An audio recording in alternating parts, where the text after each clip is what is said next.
Kita akan melihat ya seperti apa tantangan di tahun 2026 ini begitu, seperti apa dari FWD Insurance bisa melihat 2026 ini sebagai peluang despite berbagai tantangan yang ada begitu ya, karena kita lihat di tahun ini kan ada satu tantangan, yaitu adalah mengelola resiko di era suku bunga yang trennya sudah mulai turun begitu, namun di sisi lain kondisi ekonomi juga masih cukup menantang. Nah, bagaimana hal ini bisa menjadi sebuah pandangan tersendiri bagi FWD Insurance? Nah, kalau kita melihat ya di RAPBN sendiri ya, pertumbuhan ekonomi itu dicatat sekitar 5,4%, atau dengan World Bank juga dengan angka yang mirip sekitar 5%.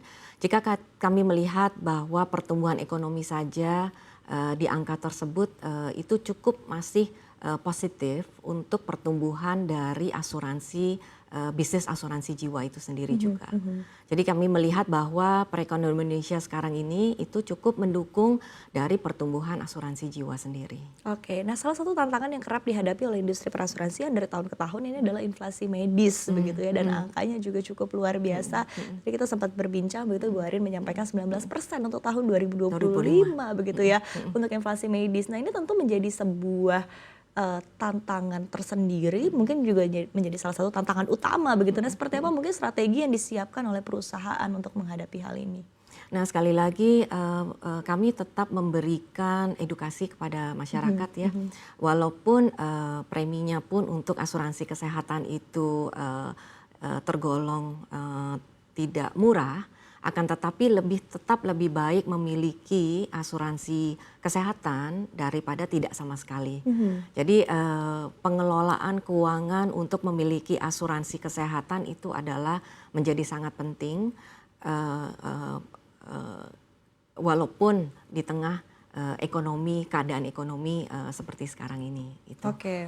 Jadi walaupun inflasi medis memang tergolong cukup tinggi, diproyeksikan di tahun 2025 hingga sebesar 19%, seperti yang tadi telah disebutkan, akan tetapi memiliki produk asuransi kesehatan itu menjadi hal yang sangat penting yang dapat disesuaikan dari kemampuan pembelian premi oleh masyarakat. Oke, nah strategi yang dilakukan oleh perusahaan asuransi sendiri untuk mengelola resiko begitu ya, manajemen klaim, kemudian juga mungkin dari sisi penetapan premi sendiri seperti apa begitu dengan kondisi yang dihadapi saat ini?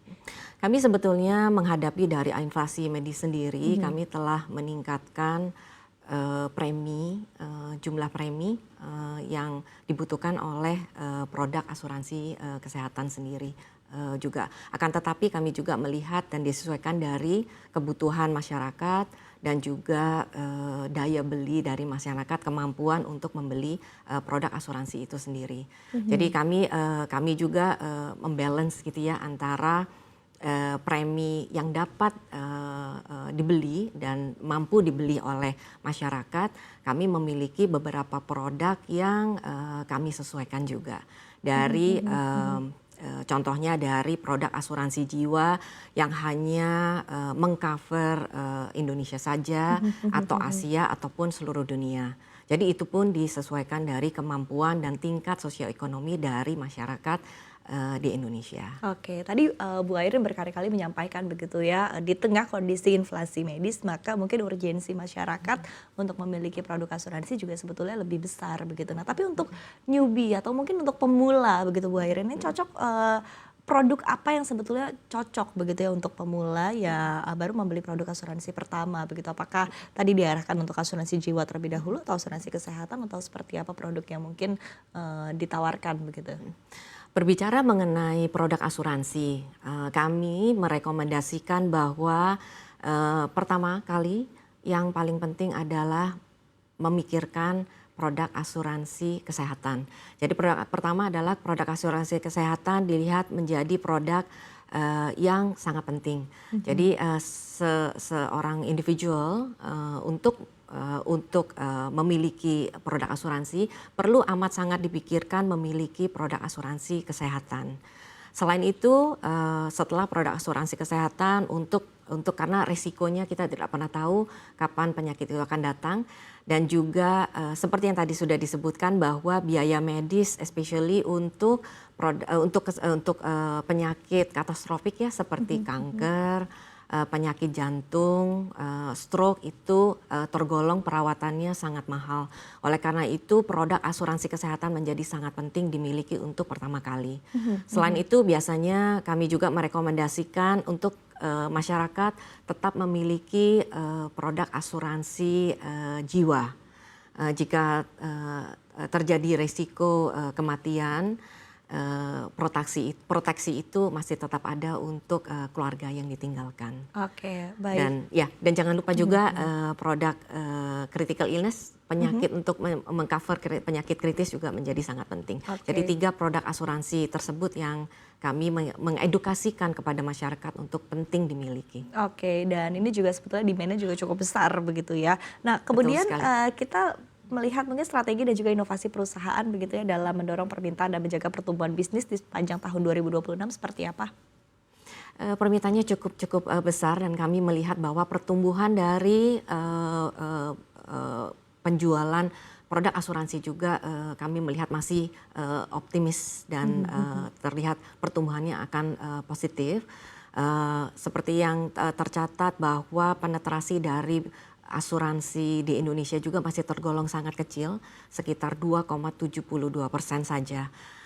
Dibanding dengan negara-negara tetangga yang jauh lebih besar. Oleh karena itu kami tetap melihat bahwa pertumbuhan bisnis asuransi jiwa sendiri itu masih tergolong sangat positif dan cukup menjanjikan di tahun ini, di tahun 2026 ini. Oke, mungkin ekspektasi dari industri Bu, dari industri asuransi sendiri ya berkaitan dengan regulasi-regulasi untuk industri ini begitu. Apa sih sebetulnya ekspektasi utama untuk berbagai regulasi? Karena kita ketahui ya dari beberapa pihak ini kan juga tengah melakukan istilahnya ada beberapa regulasi baru yang saat ini juga tengah dicanangkan begitu ya, seperti misalnya pembahasan co-payment, kemudian menjadi risk-sharing, kemudian juga lain sebagainya begitu ya. Nah, apa yang menjadi concern utama dari industri dan apa yang ingin disampaikan begitu dari sebagai perwakilan industri? Meningkatkan pengertian masyarakat mengenai produk asuransi sendiri dan kesadaran masyarakat pada waktu membeli produk asuransi untuk tetap mengerti produk asuransi yang dibeli itu seperti apa. Dan kami di FWD sebagai perusahaan asuransi jiwa itu mendukung upaya dari pemerintahan untuk meningkatkan dari kesadaran masyarakat juga untuk pentingnya dari produk asuransi jiwa itu sendiri. Jadi kami terus mendukung regulator juga untuk pertumbuhan dari khususnya bisnis asuransi di Indonesia. Oleh karena itu kami tetap mendukung dan juga memberikan edukasi pentingnya memiliki produk asuransi dan juga membeli produk asuransi oleh masyarakat yang disesuaikan dengan kebutuhan dan juga kemampuan.